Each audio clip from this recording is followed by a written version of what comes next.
ప్రత్యేక ముద్రను రాజకీయాల్లో ఏర్పాటు చేయడమే కాకుండా ఆనాడు తెలంగాణ తొలి దశ తెలంగాణ ఉద్యమంలో కూడా వారు ప్రత్యేకమైన పాత్రను పోషించారు.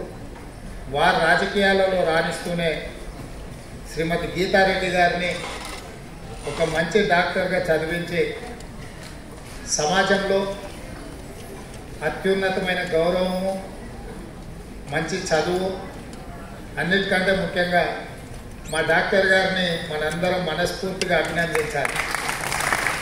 ఎందుకంటే గీతక్క రాజకీయాలలో ఎదగాలని వారికి పూర్తి స్థాయిలో సహకారాన్ని అందించి హాస్పిటల్ రన్ చేయడం నుంచి మొదలు పెడితే నైతికంగా, ఆర్థికంగా, రాజకీయంగా వారు అండగా నిలబడి, మనం చాలా సందర్భాల్లో పెద్దలు చెప్తారు,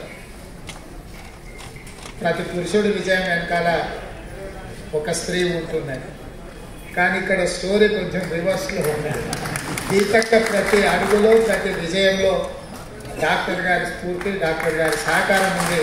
మనందరం కూడా వారిని మనస్ఫూర్తిగా అభినందించాలి. గీతక్క ఒక మాట చెప్పింది, ఎన్నో కార్యక్రమాలు ఉండి ముఖ్యమంత్రి గారు ఇక్కడికి వచ్చిండ్రు అని. ఇది నేను బరువుగా భావించాను, బాధ్యతగా భావిస్తాను. గీతక్క నేను ఎప్పుడు కూడా ముందు నుంచి వారికి చెప్పిన,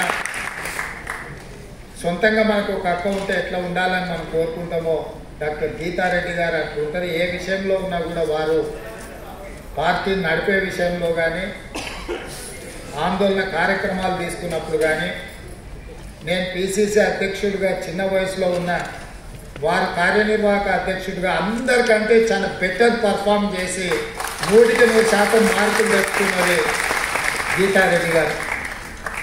సభ్యత్వ నమోదు కార్యక్రమంలో 17 పార్లమెంటు నియోజకవర్గాలకు లేదా 10 ఉమ్మడి జిల్లాలకు కార్యనిర్వాహక అధ్యక్షులను బాధ్యతలుగా వేస్తే దేశంలోనే అత్యధికంగా డిజిటల్ మెంబర్షిప్ ఎవరైనా చేపించిండ్రు అంటే నల్గొండ జిల్లా ఇన్ఛార్జిగా ఉన్న గీతారెడ్డి గారు అత్యధికంగా పార్టీ సభ్యత్వ నమోదు కార్యక్రమాలు చేసిండ్రు. వారందరి సహకారంతో, వారి కృషితోని దేశంలోనే కాంగ్రెస్ పార్టీకి 45 లక్షల డిజిటల్ సభ్యత్వాలు చేసి తెలంగాణ రాష్ట్రం దేశంలోనే మొదటి స్థానంలో కాంగ్రెస్ పార్టీలో నిలబడింది.